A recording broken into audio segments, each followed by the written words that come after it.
So good evening everyone, welcome to today's maths class. In this maths class we are going to analyze number of onto functions or number of surjections or surjective mappings from A to B, जहाँ पे हमने assume किया है A में m elements हैं, B में n elements हैं. Last class में आपको याद होगा, लास्ट क्लास में हमने यहाँ तक तो सब सारी चीजें समझ ली थी, right? We understood till this point कि अगर आपके पास A में m एलिमेंट्स हैं, B में n एलिमेंट्स हैं, A टू B में total number of functions n to the power m हो जाएंगे, राइट? अब ये टोटल फंक्शंस आपके n ग्रेटर देन m है तो भी मिलेंगे, n इक्वल टू m है तो भी मिलेगा, n लेस देन m है तो भी मिलेगा. But okay Abhiram, we will C.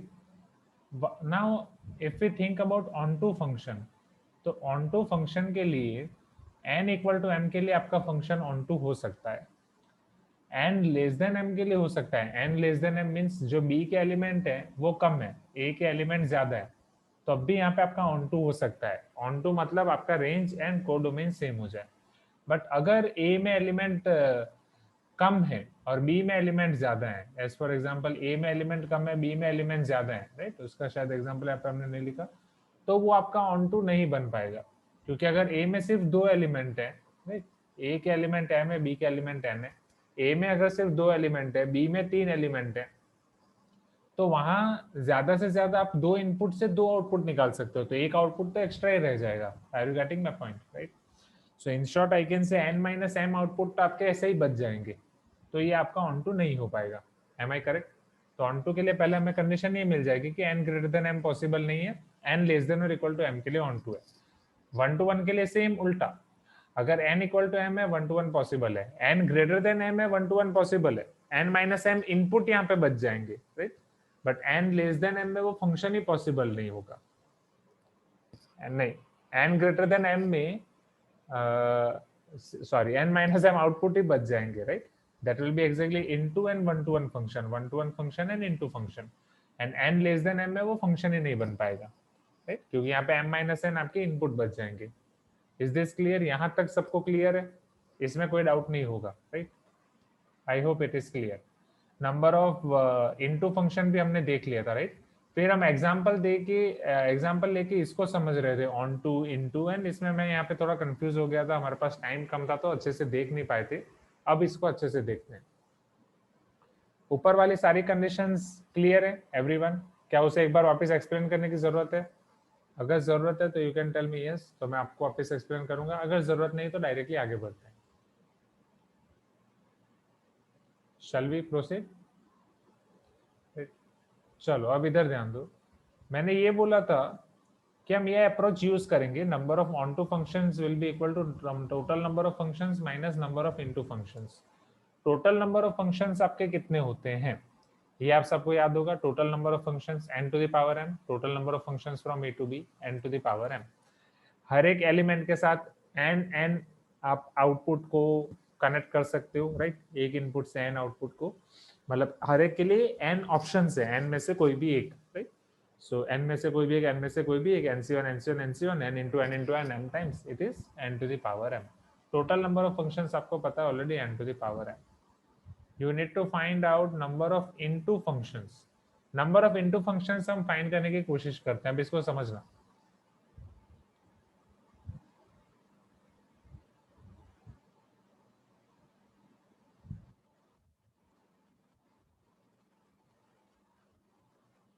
Number of into functions के लिए मैं अभी कोई एग्जांपल नहीं ले रहा हूं, डायरेक्ट यही हम उठाते हैं.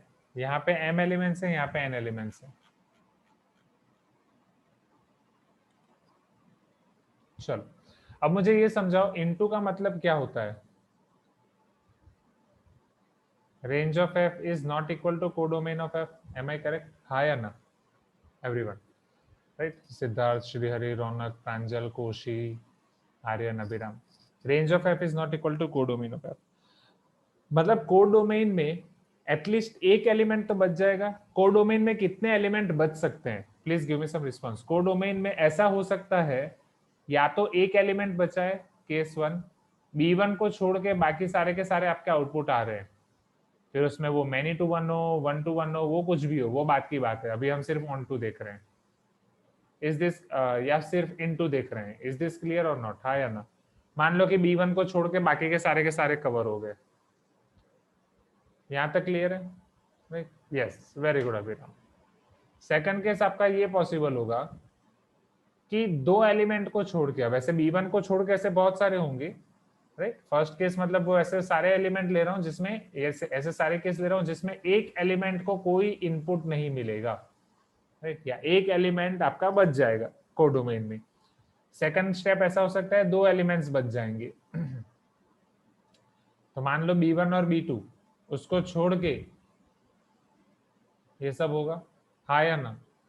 इन अ सेम वे इस तरीके से सारे पॉसिबल केस मिलेंगे। अब आप मुझे बताओ कि मैक्सिमम पॉसिबल केस कौन सा मिलेगा, लास्ट केस आपका कौन सा होगा? Yes, very good.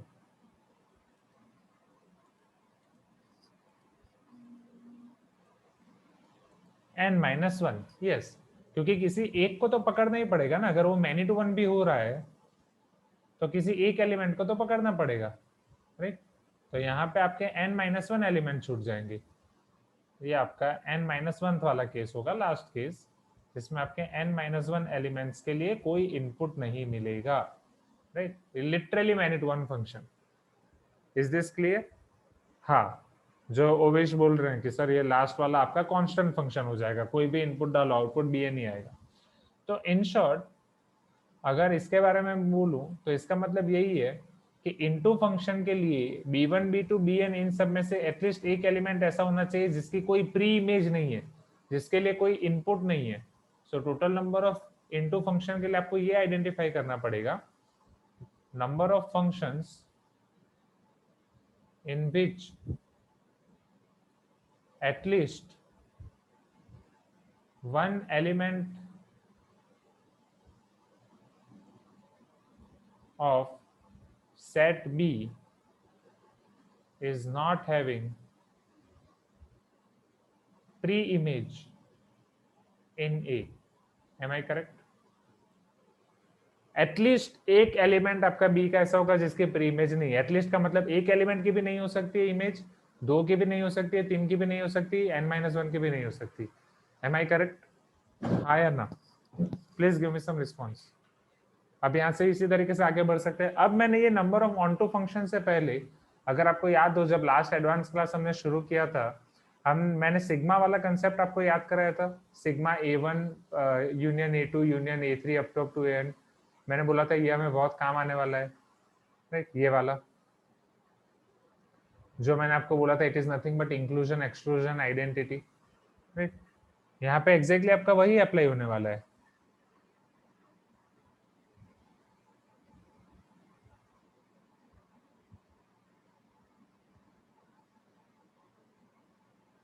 Okay, see A1 A2 up to AN। अगर यहाँ पे पहले ये आप समझ लो, राइट, ये इंक्लूजन एक्सक्लूजन आइडेंटिटी अब तो आपको याद होगी। अब यहाँ पे समझो, यहाँ पे जो हमने स्टेटमेंट लिखा, number of functions in which at least one set or one element of set B is not having pre-image in A, इसका मतलब क्या हुआ? इसको आप किस तरीके से लिख सकते हो?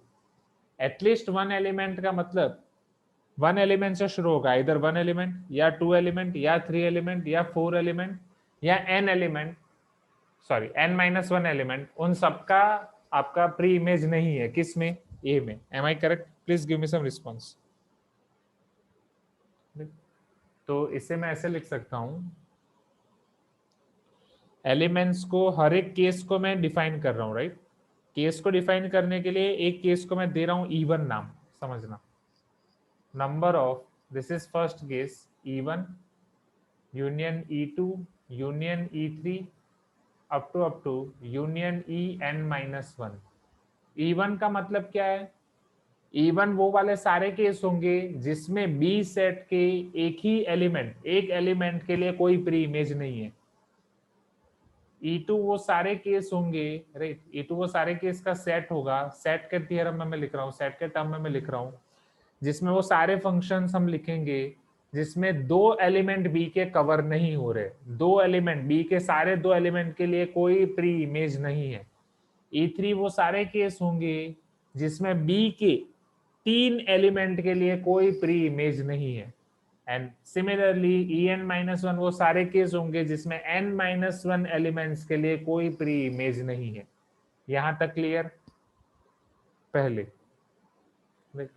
चलो अब ये क्लियर हुआ ना कि मैं इसको इस तरीके से कैसे लिख सकता हूँ, number of E one union up to En-1। Union का मतलब होता है और, एंड यहाँ पे एटलीस्ट वन का मतलब ही वही है, एटलीस्ट वन एलिमेंट बी का ऐसा जिसके लिए कोई प्री इमेज नहीं है, मतलब 1 के लिए नहीं है, या 2 के लिए नहीं है, या 3 के लिए नहीं है, या 4 के लिए नहीं है, या n-1 के लिए नहीं है। Okay, next. अब यहाँ पे अगर मैं इंक्लूजन एक्सक्लूजन आइडेंटिटी अप्लाई करूं, जो इंक्लूजन एक्सक्लूजन आइडेंटिटी आप ऑलरेडी देख चुके हो, तो सिग्मा पहले सभी 1 एलिमेंट वालों का सम हो जाएगा। See here, this is your inclusion exclusion identity. A1 से AN का आप यूनियन कर रहे हो तो सबका सेपरेट, नहीं तो मैं आपको इसमें समझाता हूं एलिमेंट्स के पॉइंट ऑफ व्यू से। Let us take B1 to BN, that will be better. हाँ, वेट, हाँ, let us take like that.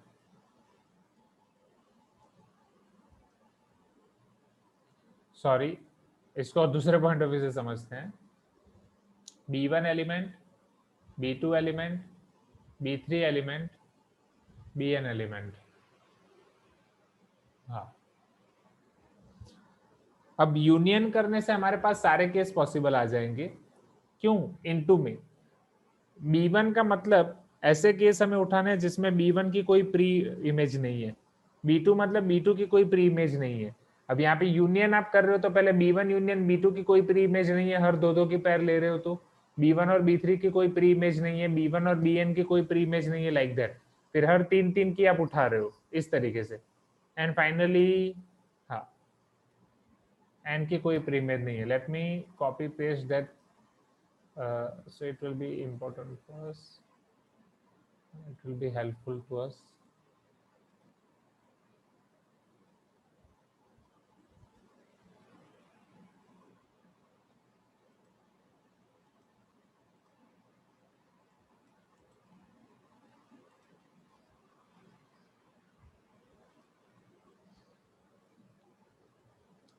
ये ऑलरेडी हमारे पास इंक्लूजन एक्सक्लूजन आइडेंटिटी है, करेक्ट। चलो अगर मैं इसको अप्लाई कर रहा हूं तो पहले हर एक एलिमेंट का summation sigma I equal to 1 to n। अब number of elements of AI, यहाँ पे मैं A1 से AN का सम कर रहा हूँ, मतलब A1 में जितने नंबर ऑफ एलिमेंट्स हैं वहां से लेके AN में जितने नंबर ऑफ एलिमेंट्स हैं उन सबका सम। तो यहाँ पे भी मैं सेम यही करूंगा, number of elements of BI। Number of elements of BI मतलब यहाँ पे BI कोई सेट नहीं है, BI सिंगल सिंगल एलिमेंट आपके कवर नहीं हो ऐसे कितने फंक्शन बन सकते हैं। यहां तक क्लियर है? Minus sigma same condition, number of elements BI intersection BJ, B के कोई भी दो, जितने भी दो पैर बन रही है B1 B2 B1 B3 B1 BN B2 B3 B2 B4 B2 BN, वो सभी पैर को मिला के 1 लेस देन और equal to I less than J less than और इक्वल टू N, वो सभी पैर के लिए जब आपके प्री इमेज नहीं हो वो वाले फंक्शन। सिमिलरली प्लस सिग्मा 3 वाले, जब आपके पास BI BJ BK इनकी हर एक पैर के लिए, हर 3 पैर के लिए जब हमारे पास प्री इमेज नहीं हो वो वाले फंक्शन। पता चल रहा है ना एवरीवन? 1 लेस देन और equal to I less than J less than K less than और इक्वल टू N। अब फाइनल टर्म यहाँ पे हमारे पास क्या आ जाएगी समझना। यहाँ पे फाइनल टर्म जब हमने इंक्लूजन एक्सक्लूजन आइडेंटिटी ली थी, वहां पे फाइनल टर्म हमने किसके लिए लिखी थी? n एलिमेंट्स के लिए। Am I correct? Please give me some response. क्या वहां पे हमने n एलिमेंट्स के लिए लिखा था? बट ये वाला जो हमारे पास केस है वो कितने एलिमेंट्स के लिए वैलिड होगा? क्या वो n एलिमेंट्स के लिए वैलिड होगा या n-1 एलिमेंट्स के लिए? यस, n-1, क्योंकि अगर आप n एलिमेंट्स ले रहे हो, n एलिमेंट्स के लिए कोई प्री इमेज ही नहीं है तो फंक्शन बनेगा ही नहीं, सारे के सारे किसी के लिए प्री इमेज है ही नहीं, है या ना? सबके लिए प्री इमेज मतलब एटलीस्ट सभी के लिए एक आउटपुट तो चाहिए ना, राइट। तो यहाँ पे हमारा फाइनल जाएगा n-1 तक, एंड उसके लिए अब हम साइन और वो सब देख लेते हैं। तो n जैसे यहाँ पे -1 टू द पावर हम n+1 लिखते थे, राइट। n एलिमेंट्स के लिए n+1 लिखते थे, तो n-1 के लिए क्या लिखेंगे? Will it be n? Please give me some response. पता चल रहा है ना, n एलिमेंट्स के लिए n+1, एक बढ़ा के n-1 के लिए n, फिर यहाँ पे number of elements of bi से लेके bn-1, और वो वाले जितने हो रहे हैं वो सब हमें यहाँ पे लेने हैं। सिग्मा जितने भी आप ij के उठा लो, number of elements bi intersection bj intersection bk, bi intersection bj intersection bk, up to intersection.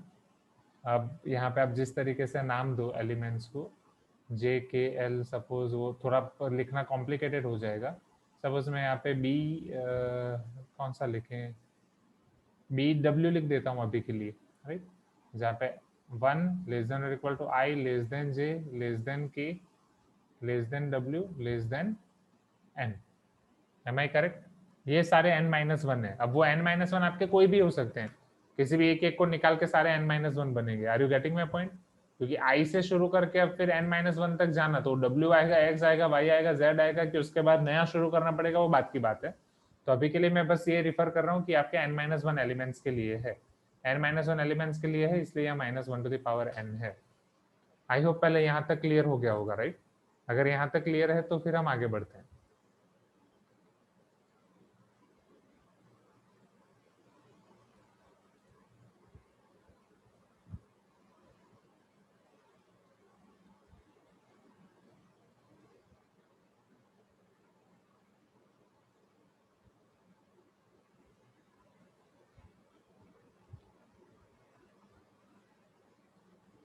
ये आपके इजी कंपैरिजन के लिए।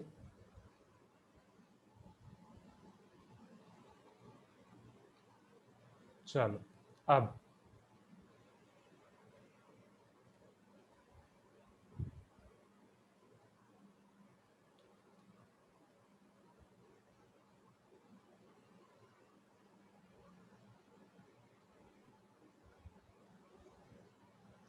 हम सारी वैल्यूज रखेंगे यहाँ पे 1 by 1। चलो आप हर एक b1 को नहीं उठा रहे हो, समझना।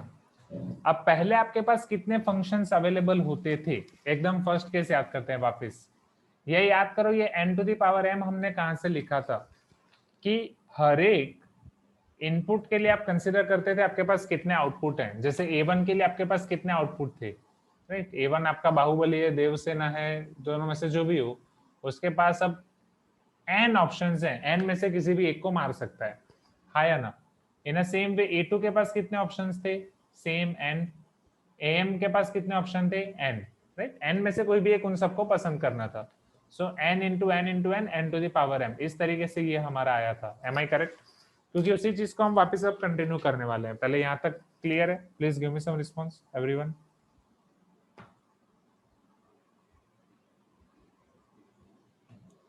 नाउ सी, अब जैसे यहाँ पे हम आगे कर सकते हैं,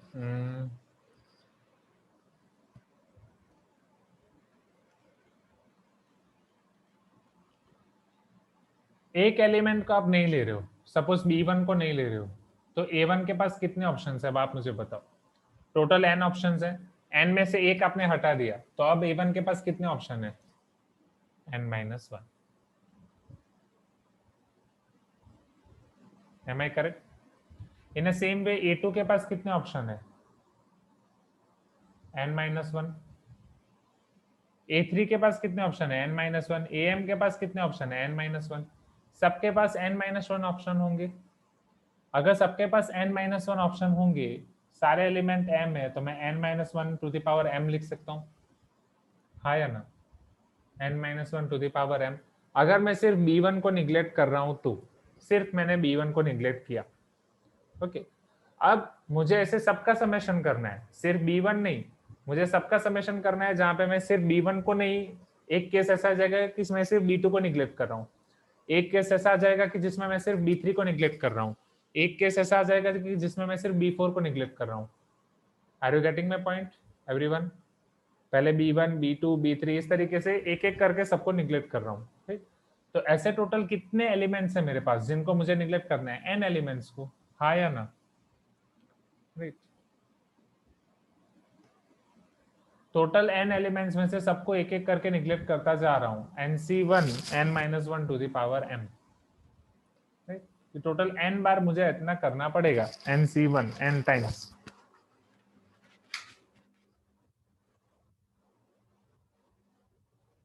सभी को एक एक करके निगलेक्ट कर रहा हूं।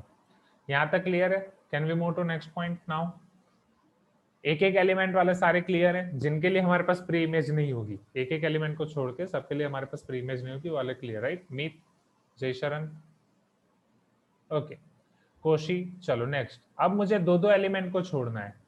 तो अगर मैं दो दो एलिमेंट को छोड़ रहा हूं, सपोज मैं b1 b2 को छोड़ रहा हूं, तो अब मेरे पास कितने ऑप्शन होंगे हर एक एलिमेंट के लिए? हाँ यस अभिराम, वेट, मैं आप ये परमिशन दे रहा हूँ आपको चैट बॉक्स में, आप आराम से पूछ सकते हो, राइट? हाँ यस ओवेश, वेरी गुड। तो अभी आप देख सकते हो कि हर एक एलिमेंट के पास n-2 ऑप्शंस होंगे। a1 के पास n-2 ऑप्शंस है, ओके। a2 के पास n-2 ऑप्शंस है, यस अभिराम। am के पास n-2 ऑप्शंस है, एम आई करेक्ट? तो सबके पास n-2 ऑप्शंस होंगे, एंड ये कितनी बार जाएगा? m टाइम्स जाएगा। यहां तक क्लियर है? Please give me some response everyone. Okay, इसको मैं कर रहा हूं यहाँ पे माइनस। अब ऐसे कितने केस पॉसिबल होंगे? ये तो सिर्फ एक पैर के लिए हमने देखा, b1 b2, ऐसे दो दो की कितनी पैर पॉसिबल होंगी? ऐसी n में से, जैसे ये आपके हमने देखा था यहाँ पे n एलिमेंट्स हैं, ये nc2 एलिमेंट्स होंगे ना, राइट? ऐसी दो पैर्स पॉसिबल होंगे, nc2, टोटल दो दो वाली nc2 पैर्स पॉसिबल होंगी। सिमिलरली उसके नेक्स्ट स्टेप में आपके पास nc3 एलिमेंट्स पॉसिबल होंगे, so that will be nothing but nc3 plus nc3। हर एक के लिए कितने कितने एलिमेंट्स बचेंगे? तीन के लिए। जैसे दो में n-2 बच रहे थे, तीन में वो तीन को आप नहीं गिनते हो, तो हर एक के लिए n-3 to the power m। यहां तक पहले क्लियर है? इंक्लूजन एक्सक्लूजन को थोड़ा हम डिटेल में यहाँ पे याद कर सकते हैं, राइट? जैसा आप a1 intersection a2 a, as for example a union b करना है, number of elements in a plus number of elements in b minus number of elements in a intersection b करते थे, राइट? वो हम क्यों करते थे, समझो। उस पॉइंट ऑफ व्यू से भी एक बार याद कर लेते हैं, a b, क्योंकि जब आप a को काउंट कर रहे हो फिर आप b को काउंट कर रहे हो, ये आपने a को काउंट किया फिर आपने b को काउंट किया, तो उसमें a इंटरसेक्शन भी आपने दो बार काउंट कर दिया है। Are you getting my point? इसलिए एक बार आप उसे रिमूव कर रहे हो। इन अ सेम वे यहाँ पे जब आप ऐसे फंक्शन काउंट कर रहे हो जिसमें b1 नहीं है, जब आप ऐसे फंक्शन काउंट कर रहे हो जिसमें b2 नहीं है, समझना, जब आप ऐसे फंक्शन काउंट कर रहे हो जिसमें b1 के लिए प्री इमेज नहीं है, जब आप ऐसे फंक्शन काउंट कर रहे हो जिसमें b2 के लिए प्री इमेज नहीं है, तो ऐसे फंक्शन जिसमें b1 और b2 दोनों के लिए प्री इमेज नहीं है, उसको आपने दो बार काउंट कर लिया है, एक बार b1 में और एक बार b2 में। एक ऐसा फंक्शन भी तो हो सकता है ना जिसमें b1 और b2 दोनों के लिए प्री इमेज नहीं हो। Are you getting my point? हाँ या ना? b1 और b2 दोनों के लिए प्री इमेज नहीं है, तो इसको आपने यहाँ पे भी काउंट कर लिया, इसको आपने यहाँ पे भी काउंट कर लिया, तो वो एक बार रिमूव करने के लिए इधर ये माइनस, ऐसे हर एक पैर यहाँ पे रिमूव हो जाएगी। Is this clear? फिर इन अ सेम वे जब a union b union c आप करते हो, वहां पे इन दोनों को सब्ट्रैक्ट करने में, इन दोनों को सब्ट्रैक्ट करने में बीच वाला एक एक्स्ट्रा बार सब्ट्रैक्ट हो जाता है, मतलब जो है वो भी गायब हो जाता है, फिर उसको वापस हमें ऐड करना पड़ता है, हाँ या ना? राइट, वो गैप को फिल करने के लिए। Do you remember that? जो एक बार एक्स्ट्रा है उसको पहले गैप कर रहे हो, इसको माइनस कर रहे हो, इसको माइनस कर रहे हो, तो उसमें ये वाला एग्जैक्टली आपका एक एक्स्ट्रा बार माइनस हो जाता है, तो उसके लिए फिर हम उसे ऐड करते हैं, तो वही सेम प्रोसेस अब यहाँ पे आगे बढ़ती जाएगी, राइट? हाँ, so Raunak are you there? Raunak just check, Abhiram ने आपके क्वेश्चन का आंसर भेजा है, वही है कि नहीं? सर वही कौन सा वाला सर, एक बार? हाँ अभिराम बता दो। आज जो भेजा था वो वाला। अच्छा आज, एक मिनट चेक करता हूँ मैं। ओके, करो। Consider the function f of x वाला। हाँ इसका है g of x, फिर x स्क्वायर होगा -2 lesser than x lesser than -1, फिर -x for -1 lesser than x lesser than -1/4, 1/2 plus x for -1/4 lesser than x lesser than 0, x होगा 0 lesser than equal to x lesser than 1, और x square होगा 1 lesser than or equal to x lesser than or equal to 2. हुआ discussion? मैं तब तक कल की नहीं, क्लास एक बार मेरा आंसर जो मैंने भेजा है वो करेक्ट है क्या, एक बार बोल दो.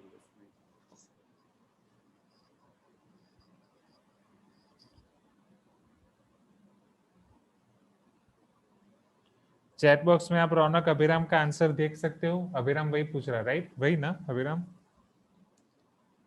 हाँ सर. हाँ सर अभी देखा.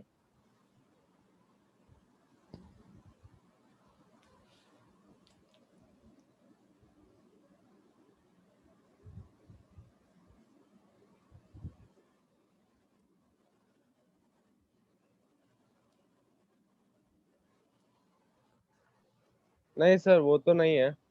ओके ठीक है नहीं है अभिराम, सर. वो नहीं है तो डिस्कस करते हैं उसको बाद में, राइट? चलो अब यहाँ पे और आगे बढ़े. यहाँ पे 3 एलिमेंट्स तक सबको क्लियर, एवरीवन, राइट? ये हम अभी number of into functions find कर रहे हैं, फिर ऑन टू पे जाएंगे. इसी तरीके से आपका प्लस माइनस चलता जाएगा, plus minus inclusion exclusion identity.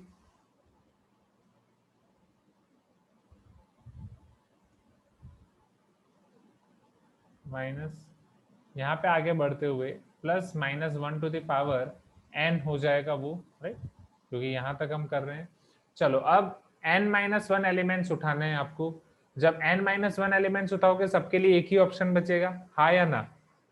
हाँ या ना एवरीवन? या सारी पैटर्न जब आप फॉलो कर रहे हो यहाँ पे n-1 n-1,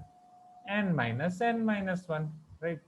to the power m, यहाँ n-3 to the power m लिखना रहेगा, to the power m. n-n cancel, minus minus plus 1, 1 to the power m, that is 1 only.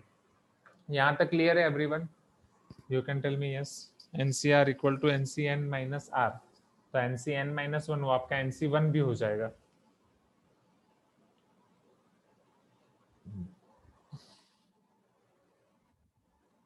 And हम ऑलरेडी इसके लिए कंडीशन देख चुके हैं कि आपको ऑन टू फंक्शन तभी मिलेंगे जब आपका m ग्रेटर देन और इक्वल टू n होगा, या n लेस देन और इक्वल टू m होगा, राइट? बिकॉज जब n ग्रेटर देन m हो जाएगा तो आपके पास enough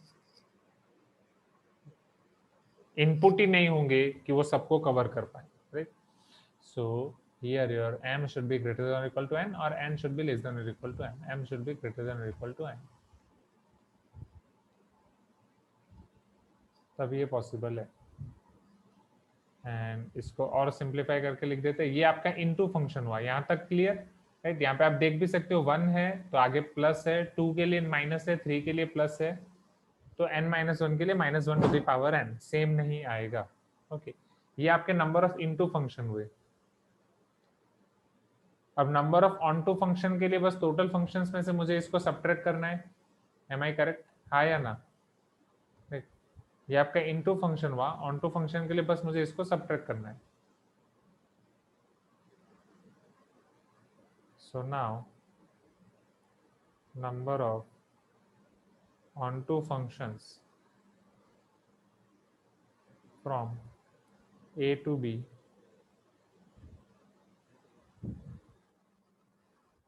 this is equal to total number of functions जो हम ऑलरेडी हमने किया था n to the power m minus number of into functions minus. अब माइनस के लिए फिर सबकी साइन चेंज हो जाएगी, हो जाएगा minus nc1 n-1 to the power m, ये हो जाएगा plus nc2 n-2 to the power m, right? अभी nc3 वाला नहीं लिख रहा हूँ मैं, डायरेक्ट आगे बढ़ रहा हूँ. माइनस, चलो यहाँ पे भी माइनस मल्टीप्लाई होगा. Am I correct?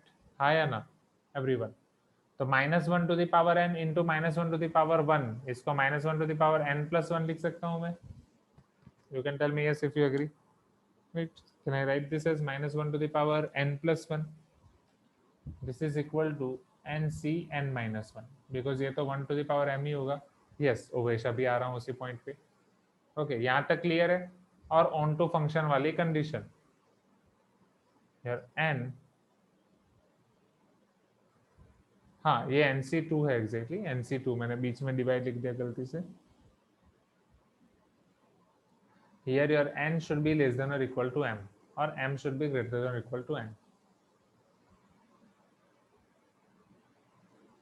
अब यहाँ पे अगर आप लास्ट टर्म ऑब्जर्व करो, ये -1 टू द पावर n+1 है, क्या मैं उसे n-1 भी लिख सकता हूँ पावर में n+1 की जगह पे? क्योंकि उसका मतलब क्या है, राइट? उसका मतलब यही है कि आपकी यहाँ पे जो एलिमेंट आ रही है उसके रिगार्डिंग पावर हो रही है, यहाँ पे इवन है तो प्लस आएगा, ऑड है तो माइनस, दैट्स इट, राइट? तो अगर आपका n-1 ऑड है तो n+1 भी ऑड होगा, n+1 ऑड है तो n-1 भी ऑड होगा, that's it. Okay, so here this is equal to n to the power m minus nc1 n-1 to the power m plus nc2 n-2 to the power m minus, आप इसे ये भी लिख सकते हो -1 to the power n-1 nc n-1. तो ये आपकी फॉर्मूला हो गई total number of onto functions if n greater than और equal to m. n less than m के लिए ऑलरेडी आप देख चुके ऑन टू फंक्शन पॉसिबल नहीं है, वो हो जाएगा 0. तो ये आप फॉर्मूला बुक में अच्छे से लिख सकते हो, राइट? फिर हम फाइनल आपके बाइजेक्टिव फंक्शन का देख लेते हैं.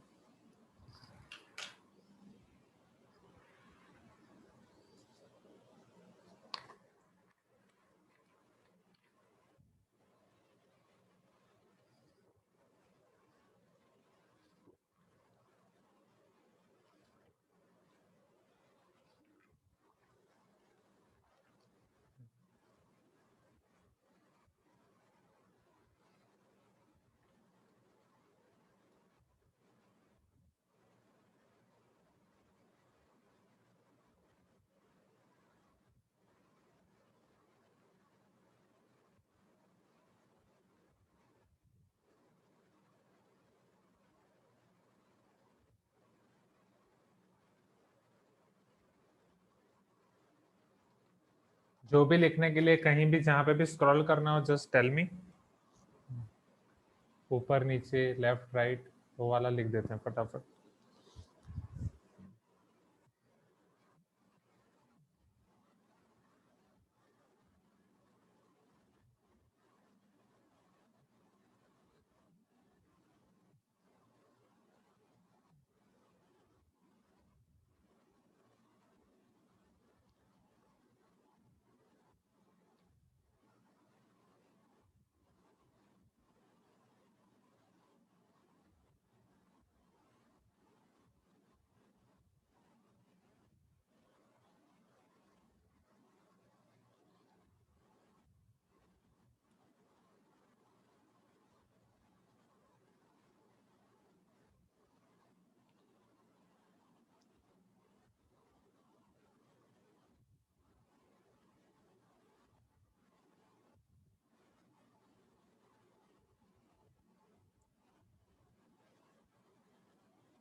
ओके, चलो. तो अब मुझे आप बताओ कि नंबर ऑफ बाइजेक्टिव फंक्शन के लिए कंडीशन क्या होगी और नंबर ऑफ बाइजेक्टिव फंक्शंस कितने होंगे ए टू बी के लिए? ये आप पूरा देख सकते हो, राइट? ऑन टू फंक्शन और 1 to 1 फंक्शन दोनों कंडीशन को हमें मर्ज करना पड़ेगा बाइजेक्टिव फंक्शन के लिए.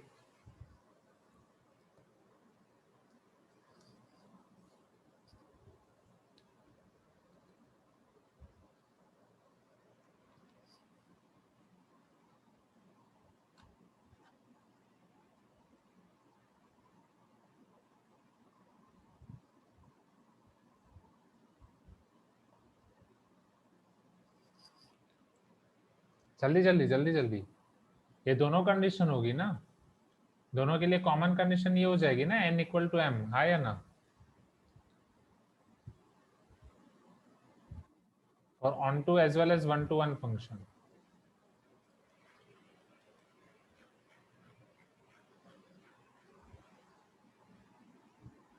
फॉर बाइजेक्टिव फंक्शन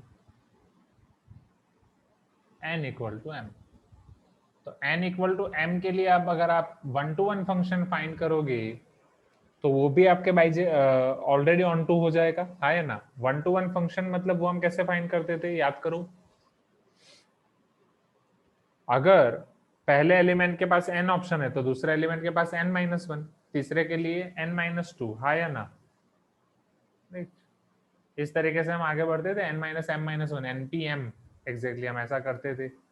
बट यहाँ पे वो सारी चीजें सेम है, npn that is nothing but n factorial, that's it. So onto function और 1 to 1 फंक्शन में जितनी आपने स्ट्रगल किया, सबसे ज्यादा स्ट्रगल जो आपने ऑन टू फंक्शन में की वो आपका आसान हो जाएगा।